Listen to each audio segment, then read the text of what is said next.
ঠিক আছে, হাতটা মিলে নেন স্যার।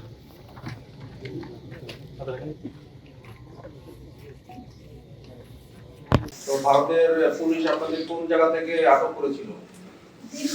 দিল্লি থেকে আটক করেছিল। কি জন্য আটক করেছিল আপনাদের? আমরা বাংলা কথা বলতে আমাদের পথে চলেছিলাম, তাই বাংলা কথা বলছিলাম। তো আমার স্বামীকে বলে আমরা গেলাম, আমরা ছেড়ে দেন স্বামীকে, কিন্তু ছেড়ে দেবো সকালে। আমার শাশুড়িদের ভোটের ছবি দিল্লি তুলে দিয়ে ওইখানে সাজিয়ে দিয়ে সেগুলো প্রসিদ্ধ ও আচ্ছা, আপনাদের সকল কাগজপত্র থাকা সত্ত্বেও বাংলা কথায় বলার জন্য আপনাদেরকে দিল্লি থেকে আটক করে তারপরে আপনাদেরকে দিনাজপুরে সীমান্ত দিয়ে বাংলাদেশে প্রশিক্ষণ দিয়েছে না?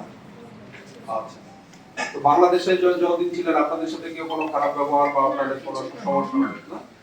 আপনার তো আত্মীয় ইয়ার থেকে পরে আপনাদের আত্মীয় বাসায় ছিলেন ভিডিও। যাক, তো আপনাদের আজকে আমাদের এই সীমান্ত দিয়ে আপনাদেরকে ভারতে পাঠানো হয়েছে। তো এই যে আমাদের বিজিবি এবং বাংলাদেশ সরকারের যে মানবিকতা দেখাইলো এই ব্যাপারে আপনি কিছু বলতে চান? সরকারকে ধন্যবাদ। মমতা ব্যানার্জিকে ধন্যবাদ, আর অভিষেক ব্যানার্জিকে ধন্যবাদ, আর সামিরুল ইসলামকে ধন্যবাদ। ওদের জন্য আমরা বেরোতে পারলাম। তো আর আমাদের দিকে আপনারা কত সরকারের যে আমরা জেলখানে ছিলাম তো আমরা কোনো সমস্যা নেই, ওরাকেও ধন্যবাদ। আমরা ছিলাম, ভালোই ছিলাম, আপনার খেয়েছিলাম, লেকিন কোনোদিনও মারেনি, ধরেনি, পিটেনি, কিছু করে। আপনাদের আত্মীয় বাসায় আপনার আত্মীয়ের মতোই ছিলেন? হ্যাঁ, আত্মীয়। আচ্ছা আমরা কোনো আচ্ছা, অনেক ধন্যবাদ।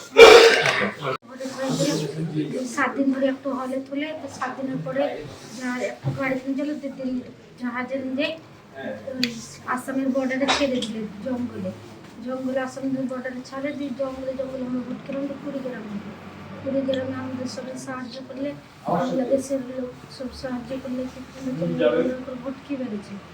ভোটকি বেড়াই আমরা যে এদিকে এলাম, চাপাতে জেলে আমরা বলে দিয়ে পুলিশে। আমরা যে মমতা ব্যানার্জিকেও ধন্যবাদ, আর সামিরুল ইসলামকেও ধন্যবাদ, আর অভিষেক ব্যানার্জিকেও ধন্যবাদ, আর সরকার এখানকার বাংলাদেশের ওটাকেও ধন্যবাদ। ওরা আমরা কোনো সমস্যা দেয়নি।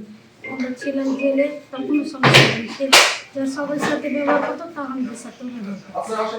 জামিন দিলে জজে ওকেও ধন্যবাদ।